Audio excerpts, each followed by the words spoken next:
Round up horror में आप सभी का स्वागत है। मैं लेकर आया हूं एक ऐसी कहानी जिसे सुनकर आपके रोंगटे खड़े हो जाएंगे। अगर इस वीडियो को आप अकेले में सुन रहे हैं तो अभी स्किप कर दीजिए, क्योंकि अगर आप इस वीडियो को 5 मिनट भी सुनते हैं तो आप इस वीडियो को पूरे 20 मिनट तक सुने बिना कहीं नहीं जाएंगे। तो चलिए, डर की दुनिया में आप सभी का स्वागत है। खौफ के वो पल, कहानी एक डायन की।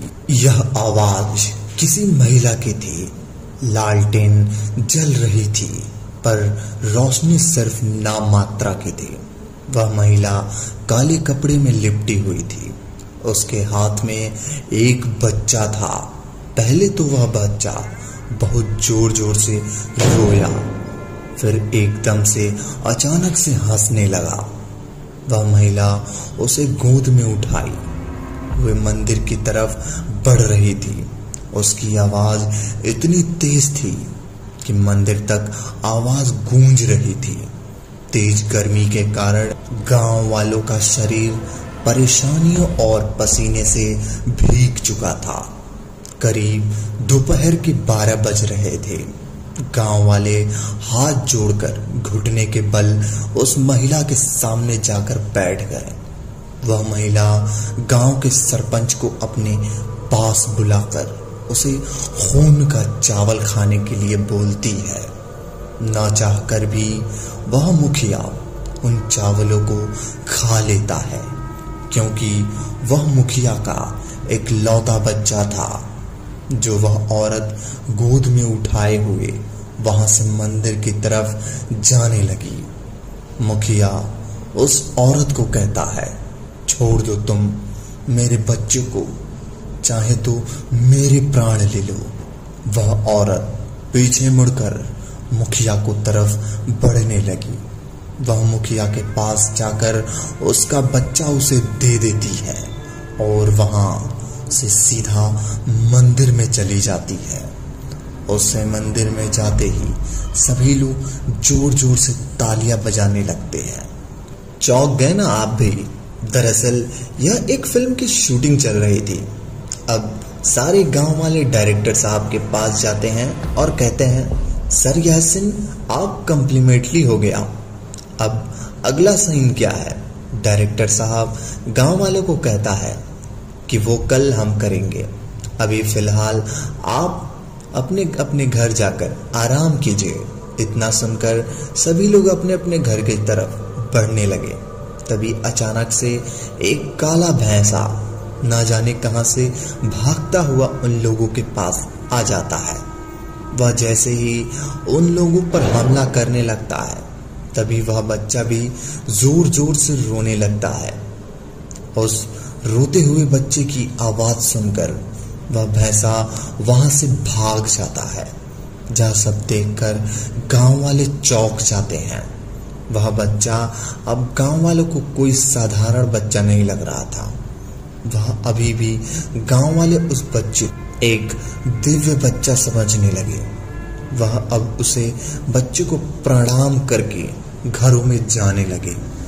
उस बच्चे की आंखों में एक अलग ही चमक गांव वालों को दिखाई दी। अब सभी गांव वाले अपने अपने घर से कुछ विशेष उपहार लाए थे। वह बच्चा उन उपहारों को देखकर और भी जोर जोर से हंसते हुए हाथ हिलाने लगा। गांव वाले अब मुखिया जी, अपना बच्चा कोई आम बच्चा नहीं है, इतना खतरनाक और खूंखार भैंसा भी इसके रोने मात्र से इतना घबरा गया। जिस तेजी से आया उसी दुगनी तेज से वापस भी चला गया। अगर आज आपका बच्चा ना होता तो हमारा तो एक भोजन ही बन चुका होता। इतना कहकर और बच्चा के पैर छूकर वह मुखिया जी को प्रणाम कर सभी गांव वाले अपने अपने घर को वापस लौट जाते हैं। अब थोड़ी देर बाद शाम का समय हो जाता है। सभी गांव वाले भोजन कर सोने वाले ही होते हैं। तभी उनका दिल आज हुई उस घटना को याद कर तेज से धड़कने लगता है। डर इतना ज्यादा था कि उनका गला प्यास के कारण सूखने लगा, मगर पानी पीने हिम्मत किसी की नहीं हुई। गांव वाले आराम से नींद भी नहीं ले पा रहे थे कि तभी अचानक से रात के लगभग 11 बजे के आसपास गांव में भैंस दौड़ने की आवाज सुनाई देती है। यह आवाज सुनकर गांव वालों को और भी बुरी तरह से डर जाते हैं, लेकिन जैसे तैसे हिम्मत जुटाकर सभी एकजुट होकर एक साथ बाहर आकर देखते हैं तो वहां पर कोई नहीं होता है। हर दिशा में घंघोर अंधेरा छाया हुआ था। अंधेरे में सन्नाटों के बीच वह बच्चा अक्सर रोने की जगह मुस्कुरा रहा था। सनसन करती हवा चल रही थी जो एक डरावना वातावरण पैदा कर रही थी। यह सब देखकर गांव वाले शोकग्रस्त हो जाते हैं। आसमान में बिजली एक बार फिर चमकी। तभी अचानक से काली बिल्ली की चीखने की आवाज सुनाई दी। अंधेरे में वो चमकती बिजली की ओर गांव वाले को एक डरावना भयानक सा चेहरा उस वातावरण में काफी सुनसान सा बना रहा था। वह सभी डर के कारण भागते हुए मंदिर में पहुंचे और हनुमान चालीसा का गुणगान करने लगे। मंदिर में अब उन्हें थोड़ी राहत मिली। हालांकि इससे उनका डर थोड़ा कम हुआ था, लेकिन वह साए साए के सन्नाटे की आवाज उनके धड़कनों की गति वापस तेज कर रही थी। इस अंधेरी काली रात में गांव वाले डर के मारे कांप रहे थे।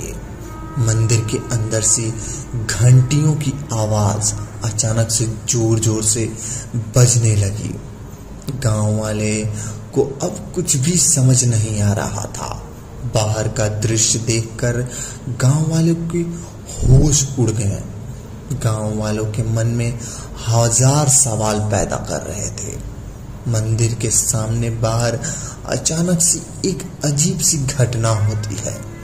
एक आदमी जिसके पैर कटे हुए हैं वो रेंगता हुआ मंदिर की तरफ बढ़ रहा था। यह सब देखकर वह बच्चा जोर जोर से रोने लगा। बच्चे के रोते ही वह रेंगता हुआ आदमी वापस पीछे मुड़कर भागने लगा। यह सब देखकर गांव वाले कुछ समझ नहीं पाए आखिर कौन था वो। यह सब देखकर गांव वालों का सारा डर अब दूर होने लगा था। अब वातावरण भी पहले से शांत और सुहावना होने लगा। सभी गांव वाले उस बच्चे को दंडवत प्रणाम कर उस बच्चे को जय जयकारा करने लगे। लेकिन मुखिया जी कुछ परेशान से लग रहे थे। अब सभी गांव वाले अपने अपने घर जाकर सो जाते थे और जब सुबह उठे तो उनका डर भी अब लगभग खत्म हो चुका था। सभी गांव वाले मिलकर पहले तो मंदिर जाकर भगवान की पूजा करते और फिर बाद में मुखिया जी के घर जाकर बच्चे को नहलाते और लाड़ प्यार से गले लगाते, उसके साथ मस्ती करते, कुल मिलाकर उसके साथ खेलते हैं।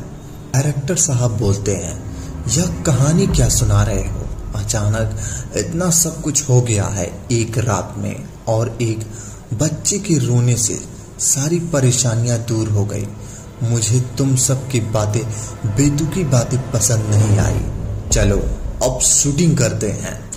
डायरेक्टर साहब गांव वालों की बातें नजरअंदाज करते हुए वहां से चला जाता है और कुछ गांव वालों को पेड़ पर चढ़ा देता है और उन्हें पेड़ से कूदने के लिए कहता है। और डायरेक्टर साहब कैमरामैन को यह वाला सीन रिकॉर्ड करने के लिए कहता है और एक्शन बोलकर शूटिंग शुरू करते हैं। पेड़ वाला सीन कंप्लीट होने के बाद अब डायरेक्टर साहब उन्हें कमरे में बंद कर के चोरी करने वाला सीन शुरू करते हैं। तभी अचानक से कमरे से लाइट चली जाती है और जब लाइट आती है तो क्या होता है, सभी देखते हैं कि मुखिया जी गायब हैं। यह बात जब डायरेक्टर को पता चली तो वह चारों तरफ मुखिया जी को ढूंढने लगते हैं, लेकिन मुखिया जी का कुछ नहीं पता चलता है। अब डायरेक्टर साहब की ओर गांव वाले काफी परेशान हो चुके थे, पर मुखिया जी की कोई खबर नहीं थी। तभी सभी लोगों की नजर मुखिया जी के बच्चे पर पड़ती है, तो वह देखते हैं कि वह मुस्कुरा रहा था।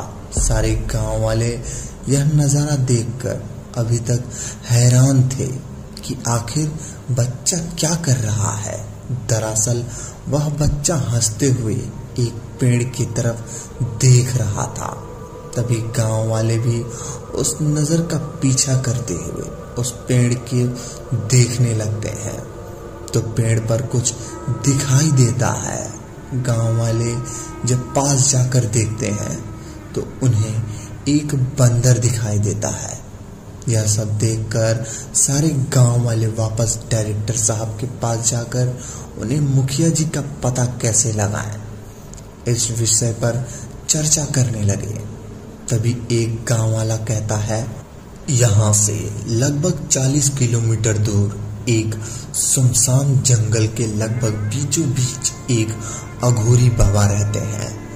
उन्होंने तपस्या करके कुछ अनोखी दिव्य शक्तियां सिद्ध प्राप्त की हैं। उनकी शक्तियों में इतनी ताकत है कि वह इंसान की खुशबू के अंदर छुपी हुई बुराइयों को भी पता लगा लेते हैं। वह सिर्फ साधारण बाबा नहीं है, एक अंतर्मयी है जो केवल मात्र इंसान को आंखें देखकर उनकी परेशानियों का उपाय बता देते हैं।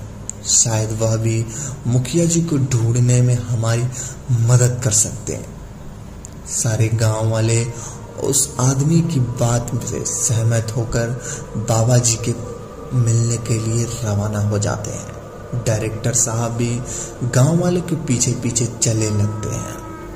सभी गांव वाले बस स्टैंड आकर बस का इंतजार करते हैं और बस के आते ही उसमें बैठकर बाबा जी से मिलने चल पड़ते हैं।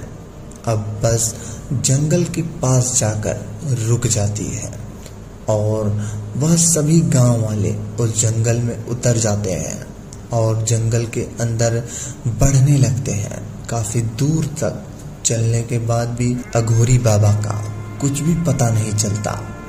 अब जंगल में एक ऐसी जगह आती है जहां पेड़ के पत्ते सूखे हुए थे, धूल उड़ रही थी, पेड़ों की टहनियों टूटकर नीचे बिखरी हुई थी, कुछ अजीब सी आवाजें आ रही थी।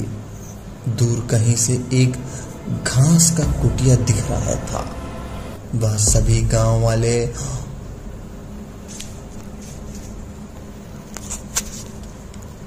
गांव वाले और उनके पीछे पीछे डायरेक्टर साहब भी उस कुटिया की तरफ बढ़ने लगे। अब थोड़ी देर में वह सभी उस कुटिया तक पहुंच जाते हैं और देखते हैं कि एक बुढ़ा सा आदमी कुटिया के बाहर बैठकर तपस्या कर रहा था।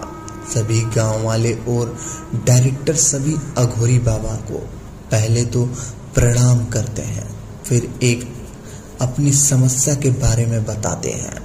अघोरी बाबा भी उनकी बातें ध्यान पूर्वक सुनते हैं और जो उस समय हुआ उसके एक दिन पहले की घटना विस्तार से बताते हैं।